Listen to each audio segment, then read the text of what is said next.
I used to think the most terrifying things in life were student loans and past due rent notices. 6 months of surviving on dollar store pasta and avoiding my property manager's increasingly threatening texts had taught me a unique kind of desperation, the kind that comes from watching your savings evaporate like morning dew under a merciless sun. What I didn't know then was that desperation has levels, depths that spiral downward like an abyss, and I had barely glimpsed its darkest corners. The email arrived at 4:23 a.m. during another sleepless night of fruitless job hunting. My laptop's harsh glow cast eerie shadows across my cramped studio apartment as I scrolled through countless listings demanding minimum 5 years experience for positions labeled as entry-level. My environmental ecology degree, that expensive piece of paper I'd spent 4 years and $40,000 acquiring, seemed about as valuable as a screen door on a submarine. That's when I saw it. Immediate opening, Okefenok. Swamp tour guide, $110 hour with private accommodation included. No prior experience necessary. Start immediately. Contact for details. I must have read it 20 times, searching for the catch, the fine print, the asterisk leading to hidden conditions. Jobs like this don't just materialize from thin air, especially not when your checking account balance is hovering at 3 and the only items in your refrigerator are a bottle of ketchup, half an onion, and a yogurt that might have gained sentience.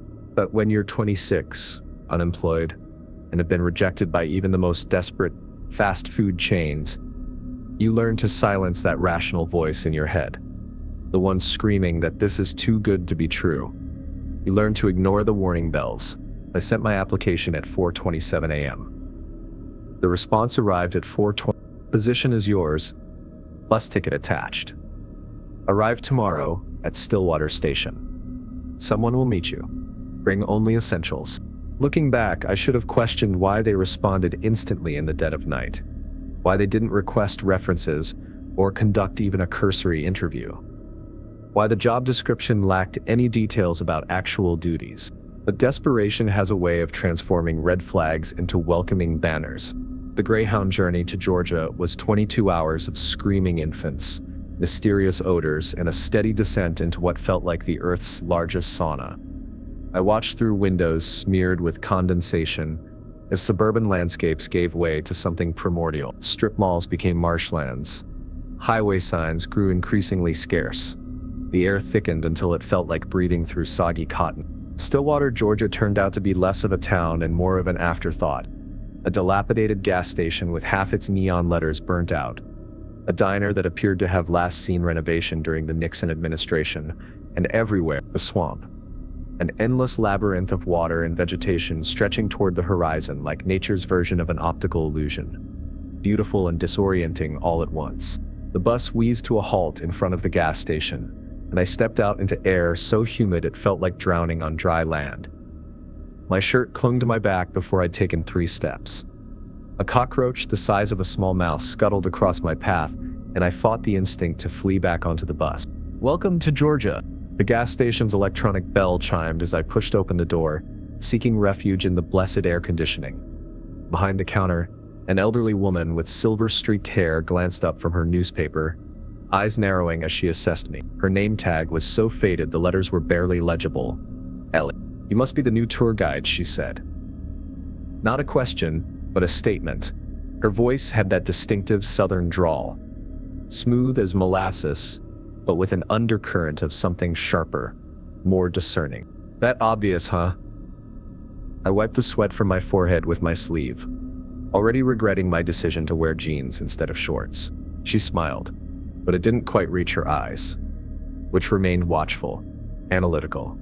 We don't get many newcomers around here, especially not ones carrying everything they own in a backpack. She paused, studying me like I was a puzzle missing crucial pieces. You headed to Jackson's Dock? I nodded, reaching for my phone to check the directions I'd been sent. Won't get any signal out here, Ellie said, tapping a gnarled finger against the counter. 3 miles that way. She pointed west. Follow the road till you can't no more. Can't miss it. She paused again, and something in her expression made my stomach tighten with unease. You know anything about the Okefenok boy? Environmental ecology major, I said, trying to project more confidence than I felt. Did my thesis on wetland ecosystems. Studied the impact of climate change on. She made a sound somewhere between a scoff and a sigh. Books don't tell you everything. The swamp, it's got its own rules. Best learn them quick. I purchased a bottle of water and a pack of jerky, more to be polite than out of hunger. As I turned to leave, she called out after me. "Hey, college boy." I glanced back. Her face had changed, the wry amusement replaced by something that looked unsettlingly like pity. When Jackson gives you the rules, follow them. All of them. No matter what you see. No matter what you hear. The walk to the dock was like wading through invisible soup. The humidity hung so heavy it seemed to slow time itself. Even the insects moved lethargically, too heat-stunned to do more than drift aimlessly past. By the time I arrived, my clothes were drenched, and I'd consumed all my water. The dock itself was a weathered wooden structure that looked like it had endured more storms than structurally possible. Several airboats were moored alongside, their metal fans gleaming under the harsh southern sun. The wood groaned under my weight as I walked, and I noticed how some planks seemed to have been replaced recently, their color slightly mismatched from their older neighbors. I also noticed the dark stains on some of the older boards, stains that looked disturbingly like dried blood. Jackson turned out to be exactly what you'd expect from someone who'd spent their life in the Okefenokee. Sun-leathered skin, permanent squint, and a hand-rolled cigarette dangling from his lips like it had grown there naturally. His gray-blue eyes evaluated me as I approached, taking in my city clothes and already wilting appearance with something between amusement and resignation. "Alex?" he asked, his voice like gravel in a blender. "Yes, sir. Got your email about the guide position," he grunted, taking a long drag from his cigarette. The smoke curled around his weathered face like a ghostly halo in the heavy air. "You're early. Good. Means you might actually listen." He reached into the back pocket of his worn jeans and withdrew a folded piece of paper. The edges were soft, frayed from handling, like an ancient treasure map passed down through generations. The paper looked old, really old, like it had been touched by countless hands before mine. The creases were so deep, they'd nearly torn through in places, and water stains marked the corners. But the writing was still clearly visible, inscribed in what appeared to be fountain pen ink, the lettering elegant, yet somehow unsettling in its precision. "These are the rules," Jackson said, holding the paper just beyond my reach. "Before I give them to you, I need you to understand something." He gestured toward the vast expanse of swamp behind him. "This isn't some amusement park boat ride. The Okefenokee, it's old. Older than anything you studied in that fancy college of yours." His eyes locked with mine, deadly serious. "And it's got rules. Break them." And he trailed off, looking out over the dark water, then shook his head. "Just don't break them." He handed me the paper and I unfolded it carefully, half expecting it to crumble to dust in my hands. The rules were written in meticulous calligraphy, though I noticed that in certain sections the pen had pressed harder, the ink had pooled, as if the writer's hand had trembled while recording these particular warnings.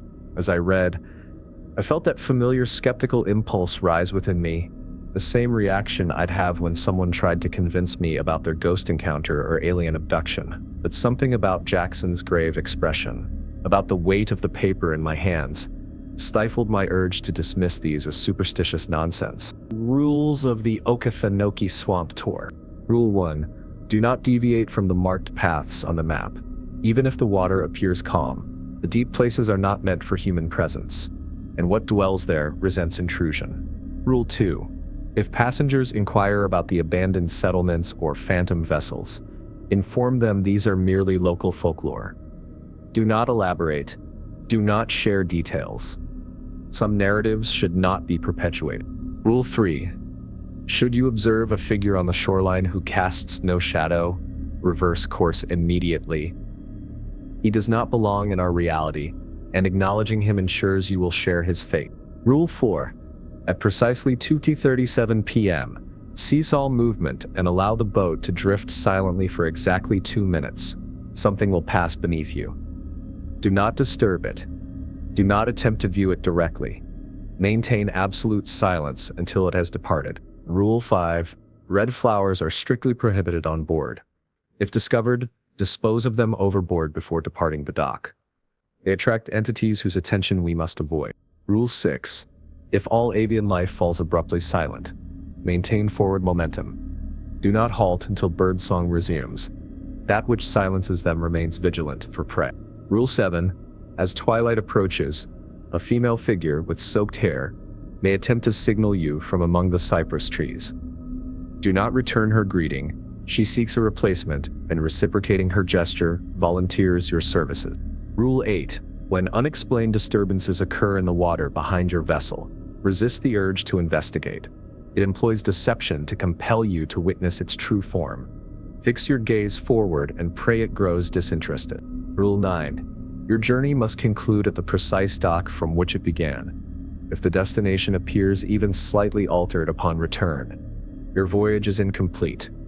Continue until you locate the correct landing. This has to be some kind of joke, I said, though my voice sounded less certain than I'd intended. The paper felt strangely substantial in my hands, as if it contained more than just ink and cellulose. Jackson lit another cigarette, the flame from his lighter dancing oddly in the humid air, flaring blue at the edges in a way that seemed chemically impossible. Everything's a joke, until it isn't, kid. He exhaled a perfect ring of smoke that hung unnaturally still. Come on, I'll show you the boat you'll be using. The airboat was newer than the others, its metal gleaming under the glare of the midday sun. Jackson walked me through the controls, throttle, steering, emergency procedures. It all seemed straightforward enough, though I couldn't help noticing how he kept glancing at his watch, as if our time together was calibrated to the second. First tours tomorrow morning, he said, checking his wristwatch yet again. 9 a.m. sharp. Small group, better for learning the ropes. He paused, then added, the housing we promised is that cabin over there. He indicated a small structure set back from the water, partially obscured by Spanish moss and cypress shadows. Previous guide left in a hurry. Everything should still work. Left in a hurry? I echoed, but Jackson was already walking away, lifting a hand in farewell without turning back. Remember the rules, kid. Every single one of them. The cabin was Spartan but clean, though there was something disconcerting about it. Personal effects were still scattered throughout. A coffee mug in the sink, reading glasses on the kitchen table, a novel splayed open on the nightstand. It looked as if someone had just stepped out momentarily and fully intended to return. The book on the nightstand was a worn copy of Conrad's Heart of Darkness. A passage was underlined in trembling pencil. We penetrated deeper and deeper into the heart of darkness. I spent that first night, tossing and turning on the creaking bed, listening to the nocturnal symphony of the swamp. The frogs and insects created an incessant chorus, punctuated by splashes and rustles that seemed to draw nearer as the hours stretched on. I kept the rule sheet on the bedside table, finding myself repeatedly rereading it until the words began to blur together, embedding themselves in my subconscious. Just before dawn, I jolted awake, though I couldn't recall having fallen asleep. Something had changed in the ambient sound, not an addition but an absence. The frogs had gone silent. I lay perfectly still, barely breathing, remembering Rule 6. The silence stretched on for 13 minutes. I counted every excruciating second before the chorus gradually resumed. Only then did I release the breath I'd been holding, my lungs burning with relief. Morning arrived with cruel brightness, the Georgia sun lancing through the threadbare curtains like nature's alarm. I dressed quickly in the clothes Jackson had provided, moisture-wicking khaki pants, a lightweight long-sleeve shirt emblazoned with the tour company's faded logo, and a wide-brimmed hat that had seen better days. I noticed the previous guide's clothes still hung in the closet. My first tour group arrived precisely on schedule. The Harrison family from Minnesota, Harold and Diane celebrating their 30th wedding anniversary, accompanied by their adult son Nathan, a software engineer on reluctant vacation. The fourth member of our party was Teresa Kimura, a wildlife photographer who spoke little but observed everything with practiced intensity. They seemed normal enough. Harold in his cargo shorts and fishing vest, Diane clutching her bird identification guide with eager anticipation, Nathan visibly sweating in the humidity while checking his phone for a signal that wouldn't come, and Teresa methodically assembling camera equipment that probably cost more than my yearly college tuition. Welcome to the Okefenokee Swamp, I began, channeling every nature documentary I'd ever consumed. Before we embark, I need to go over some safety guidelines. I shared the standard precautions: life jackets, emergency procedures, warnings about not feeding wildlife, but the actual rules burned in my pocket like hot coals. Those I kept to myself. The tourists didn't need to know about shadowless men or weeping women in the cypress trees. They were here for alligators and herons, for exotic plants and the thrill of gliding through America's largest blackwater swamp. The first hour was picture perfect. I identified birds, explained the delicate ecosystem, elaborated on conservation efforts. The Harrisons were ideal tourists, gasping with appropriate awe at every wildlife sighting and asking thoughtful questions about the cypress trees and their knobby knees protruding from the water. Teresa remained mostly silent, though I noticed she kept aiming her telephoto lens at empty stretches of water, as if anticipating something unseen. Then, it happened. The birds went silent. It wasn't gradual. One moment the air vibrated with warbles, caws, and chirps. The next, absolute stillness, as if someone had muted the world. The silence felt oppressive, a tangible presence pressing down on us. The only sound remaining was the low drone of the boat's engine and the gentle slap of water against the hull. Rule 6 flashed urgently through my mind. If all avian life falls abruptly silent, maintain forward momentum. Do not halt until birdsong resumes. That which silences them remains vigilant for prey. My hands tightened on the controls until my knuckles blanched white. I maintained our course, trying to appear casual while scanning the dark water. That's when I heard it. A soft disturbance behind us, like something massive, breaking the surface with deliberate stealth. "What was that?" Diana asked, turning to look, her face suddenly pallid beneath her floral sun hat. "Probably just an alligator," I replied smoothly, recalling Rule 8. They sometimes follow boats out of curiosity. Best not to look directly at them, wouldn't want to encourage their interest. The splashing continued, growing closer. Nathan raised his smartphone, attempting to capture whatever was following us. "The glare makes it hard to get good photos back there," I lied, increasing our speed subtly. "You'll get better shots at our next stop." For 7 excruciating minutes we moved through the water with that thing pursuing us. I maintained my gaze forward even as the splashing grew so near it sounded like it was directly alongside the boat. The water rippled in patterns that defied physics, creating momentary shapes that seemed to coalesce into almost recognizable forms before dissolving back into random turbulence. Finally, a single warbler called out, then a woodpecker, and gradually the natural chorus of the swamp reasserted itself. I exhaled slowly, my shirt damp with sweat that had nothing to do with the Georgia heat. I checked my watch, 2:34 p.m., 3 minutes until Rule 4 would come into play. We were navigating a narrow channel now, cypress trees creating a natural archway overhead, their hanging moss forming a spectral curtain that diffused the sunlight into an otherworldly green glow. At exactly 2:37 p.m., I cut the engine, my pulse hammering so forcefully I feared the others might detect it. Taking a brief pause here, I announced, astonished at how steady my voice sounded. Perfect opportunity for photographs and quiet observation. "Oh, Harold, look at that beautiful heron," Diane exclaimed, pointing to a great blue heron standing statue still at the water's edge. Harold dutifully raised his binoculars, and Teresa adjusted her camera settings, but I barely registered their reactions. The water had gone unnaturally placid, like black glass reflecting the overhanging vegetation in perfect, impossible symmetry. That's when I saw it. The shadow materialized gradually, initially just a deeper darkness in the already murky water. As it moved beneath us, I realized its true enormity. It undulated like a serpent, but was vastly too large, with elongations that suggested appendages or perhaps tentacles. Its shape seemed to shift continuously, as if its physical form were as fluid as the water concealing it. The shadow passed directly below our boat, and I swear I felt something substantial brush against the hull. A deliberate contact that sent vibrations through the metal and into my bones. The temperature dropped noticeably, my breath suddenly visible in small clouds despite the sweltering heat. Harold leaned forward, squinting at the water. "Did you see that? Looked like a mass river sturgeon," I interrupted smoothly. "They can grow remarkably large in these protected waters." But we both knew it wasn't a sturgeon. Sturgeon don't move with that sinuous, almost deliberate grace. Sturgeon don't cause water to visibly decrease in temperature.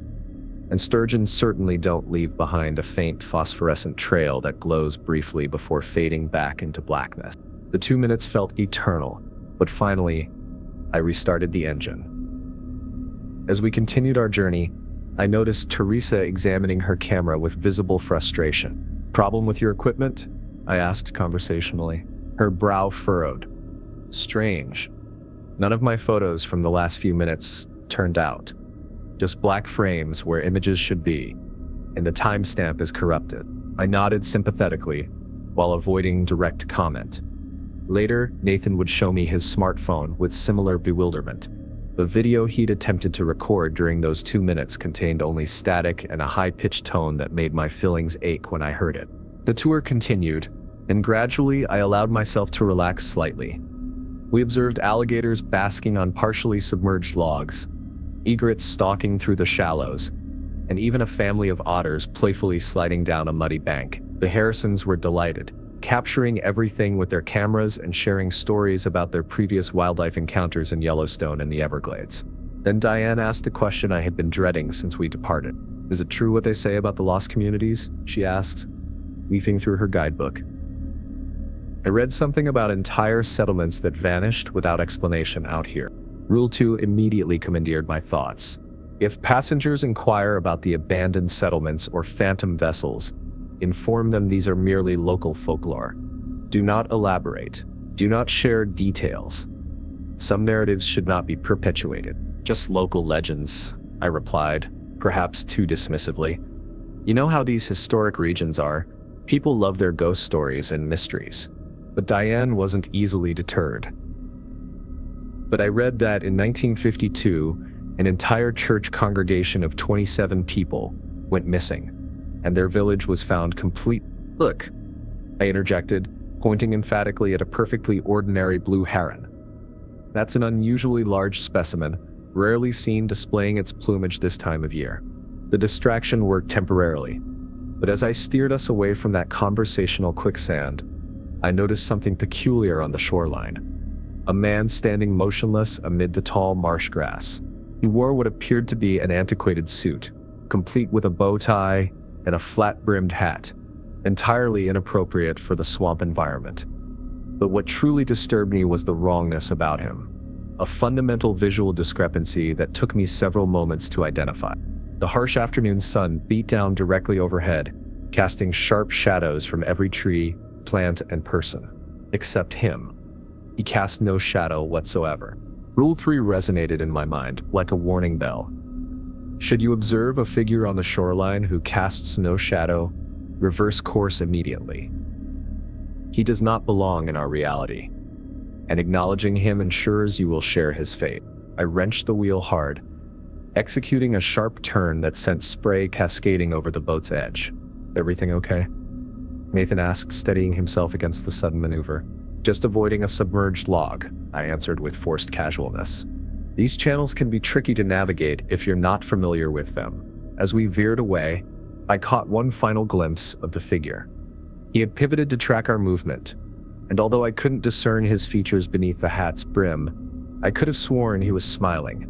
A too-wide grin that extended farther than any human mouth should reach. The sun was beginning its descent toward the horizon as we completed our final circuit back toward the dock. The light had transformed to that golden hour glow photographer's prize, casting long, reaching shadows across the dark water. Natural shadows, I kept reminding myself. That's when Teresa spotted her. "There's someone in the water," she said quietly, raising her camera. "Over there by the cypress knee." Rule 7 slammed into my consciousness. As twilight approaches, a female figure with soaked hair may attempt to signal you from among the cypress trees. Do not return her greeting. She seeks a replacement, and reciprocating her gesture volunteers your services. She stood waist-deep in the black water, her long, pale hair clinging to her colorless face like water weeds. One arm raised slowly in greeting, a melancholy smile playing across her lips. Her eyes, I forced myself not to focus on her eyes, which seemed to absorb light rather than reflect it. "Oh my God," Diane gasped, clutching Harold's arm. "Should we help her? She could be stranded or—" "Just a local resident," I said, maintaining an even tone while subtly increasing our speed. "Some people live deep in the swamp, completely off-grid." "In the water? With the alligators and snakes?" Nathan questioned skeptically, reaching for his phone. I didn't answer, just kept the boat moving steadily forward. I could feel her gaze tracking us until we rounded the bend, a cold pressure between my shoulder blades that only relented once she disappeared from view. No one spoke for the remainder of the journey. Finally, the dock materialized through the gathering twilight, exactly as we'd left it. The weathered sign with swamp tours still clearly visible despite peeling paint. The same loose plank still creaking when weight was applied. Normal. Safe. Real. I helped my passengers disembark, accepted their generous tip. Guilt money. I realized later, for the moments when they'd thought I was making navigational errors or ignoring potential emergencies, and watched them walk toward their rental car, already discussing dinner options at the Stillwater Diner. Jackson materialized beside me as if conjured from the thickening darkness, lighting another hand-rolled cigarette with hands that never seemed to tremble. "You followed the rules," he remarked flatly. Not a question. "Did I have any choice?" I asked, my voice hoarse from hours of tour guide patter. "There's always a choice, kid." He exhaled a cloud of smoke that hung motionless in the humid air rather than dissipating naturally. "You just made the right ones." Today, that night, sleep eluded me. The cabin felt too exposed, too permeable to whatever waited in the darkness outside. I opened my laptop, hoping to research the history of Stillwater and the Okefenokee, perhaps find rational explanations for what I'd witnessed. The internet connection crawled at dial-up speeds, but I managed to locate plenty of information about the ecosystem, the wildlife, and conservation efforts. Nothing about shadowless men in outdated suits. Nothing about women in cypress groves with two dark eyes. Nothing about entities that silenced birds with their mere presence. Around midnight, someone knocked on my cabin door. 3 precise raps that reverberated through the silence like gunshots. I froze, recalling how the previous guide had left in a hurry. "Hello?" I called out, not moving from my chair. No response. Just another 3 knocks, slightly more insistent this time. The rules hadn't specified anything about knocking, but instinct, or perhaps newfound swamp wisdom, told me that opening that door would be catastrophically unwise. I remained perfectly still, hardly daring to breathe, until I heard footsteps retreating. They sounded wrong. Not the cadence of human movement. Not the rhythm of any 4-legged creature I could name. They sounded wet, like something that had recently emerged from depths where sunlight never penetrates. When morning arrived, I discovered damp impressions leading from the water's edge to my door and back again. They weren't human footprints. They weren't animal tracks. They resembled nothing I'd studied in my environmental ecology classes, or seen in any textbook. Jackson was already at the dock when I arrived, looking as if he hadn't moved since the previous day, the same cigarette seemingly perpetually lit. "Difficult night?" he asked, though his tone suggested he knew precisely what kind of night I'd experienced. "The previous guide," I said cautiously, selecting my words with care. "What actually happened to them?" Jackson took a long drag, the ember of his cigarette flaring unnaturally bright in the morning light. "Broke Rule 9, he said finally. "Got impatient, saw what appeared to be our dock, and decided close enough was good enough." He shrugged one shoulder. "Haven't seen Lyle since." "And before Lyle?" I pressed, not entirely certain I wanted the answer. Jackson gave me a measuring look. "You really want to know?" I didn't, but I nodded anyway.